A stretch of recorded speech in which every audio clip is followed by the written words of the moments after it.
ಸ್ವಾತಂತ್ರ್ಯಕ್ಕಾಗಿ ಹೋರಾಡಿದ ಮಹಾತ್ಮನೂ ಅಲ್ಲ.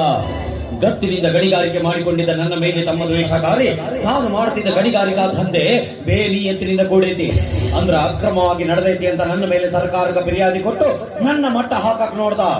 ಆ ಕೆಟ್ಟ ನಾಲಾಯಕ ನನ್ನ ಮಗ ಪರಮೇಶ್ವರ್ ದೇಶಮುಖ ಹುಟ್ಟು ಹಾಕಿದಂತ ಕುತಂತ್ರಕ್ಕೆ ಬಲಿಯಾದ ಬಲಿಪಶು ನಾನು.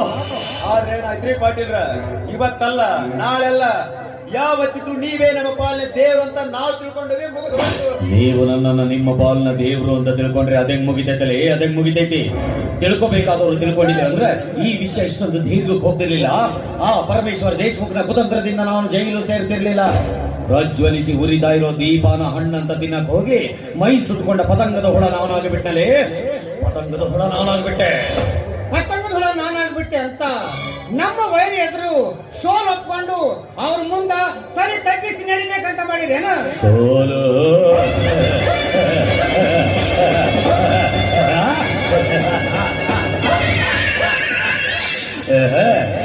ಸೋಲು ಎನ್ನುವ ಪದ ಇನ್ನು ಮುಂದೆ ಈ ವಿಷಕಂಠರಾವ್ ಪಾಟೀಲ್ನ ಅಕ್ಕಪಕ್ಕದಲ್ಲಿ ಸುಳಿಬಾರದು. ಸೇವಾಸ ಪ್ರಾರಂಭಿಸಿ ದರಗಳಿಗೆಯಿಂದ ಕೆರಳಿದ ಹುಲಿಯಂತೆ ಗರ್ಜಿಸುವ ನನ್ನೀ ಘರ್ಜನೆಗೆ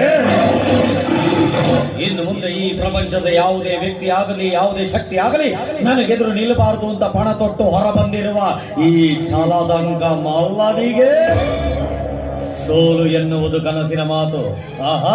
ಕನಸಿನ ಮಾತು. ಅವನು ಯಾರು? ಪಾಟೀಲ್, ವಿಷಕಂಠರಾವ್ ಪಾಟೀಲ್. ಹೇಳಿ ಕೇಳಿ ಮೊದಲ ನಾನು ಪಕ್ಕಾ ಬಿಲ್ಯಾಂಡ್ರಿ ನನ್ನ ಮಗ.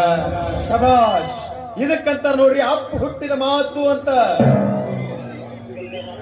ಅಂದ್ರೆ ಇಷ್ಟೊತ್ತನ ಮಾತಾಡಿದ್ದೀನಿ, ಮಿಲ್ರಿ ಹುಟ್ಟಿದ ಮಾತಾಡ್ಲಿ ಹಂಗಲ್ರಿ ಪಾಟೀಲ್.